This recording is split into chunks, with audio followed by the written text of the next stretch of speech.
In the beginning of Sequence 3, we are back at the Insane Asylum. Here, we have the chance to gander at the single ugliest piece of cartography ever conceived.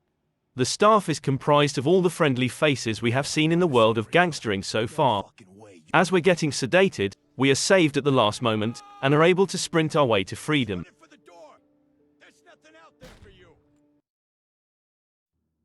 Next, we attend a funeral, and get attacked by a dude with magic powers shortly after. In this level, I mainly focused on killing enemies by constantly sending a swarm of some green cloud stuff to distract them, and gunning him down with 2 guns. Here is an example of the tactic. I got the achievement for the double gun thing later in the chapter, and the swarm one even later than that. Now, back to the funeral. The next achievement I got was titled The Executioner, which as the name suggests, required me to execute some goons. The final achievement of this section was of course again tied to the progress and unmissable.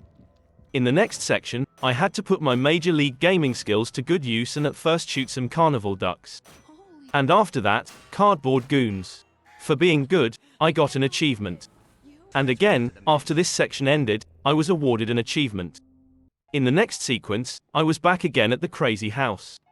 I wandered around for a while wondering what I have to do. Apparently to progress I had to talk to this random fucker. Eventually I got out with the help of the English monkey person, and earned an achievement. In the next part of the run, the protagonist guy was trapped, so I had to once again play as the ape.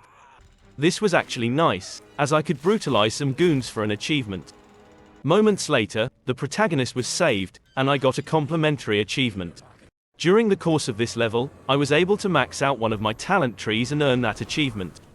After I defeated the big baddie I got an achievement for that. But this is not the end of the game yet.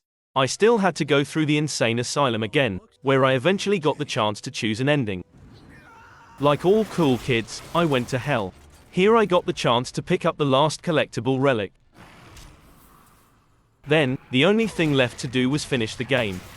I won't spoil the ending here, but it was pretty confusing anyway. This was the end of the first run and the thug difficulty. Now, the main game is over. The next thing on our completion list was New Game Plus.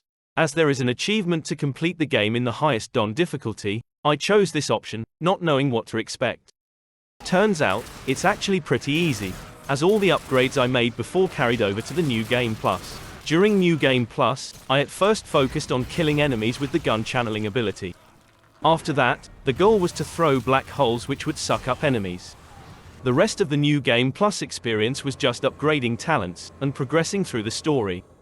In fact, I got really lucky in the end, as I finished the last talent tree at the very last upgrade hole in the game.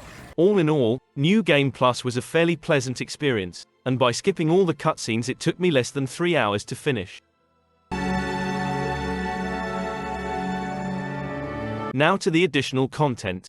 There are the vendettas and the hit lists, which are both technically meant for co-op, but can be completed alone. The vendettas are basically a mini-campaign where the player can choose between 4 deeply racist caricatures to play as. There are achievements for completing a mission as each of them, and progress achievements throughout the whole vendettas campaign. The hit lists are basically more of the same, but with less story attached. Not much to talk about with this content. It's just extra if the main story wasn't enough violence for you. Overall, The Darkness 2 is truly an amazing game and great for achievement hunting. It's got a good story and satisfying gameplay. There is a nice mix of progress and combat achievements and none of them require you to do anything too challenging. The collectibles in this game are also not too numerous and they actually help your gameplay by giving you points for upgrading talents. The side content is a bit repetitive, but even it doesn't overstay its welcome at all. The achievements themselves are cleverly named and designed, following the same style but not feeling samey at all. I would say that The Darkness 2 is a hidden gem and definitely worthy of the S tier. This is it for now.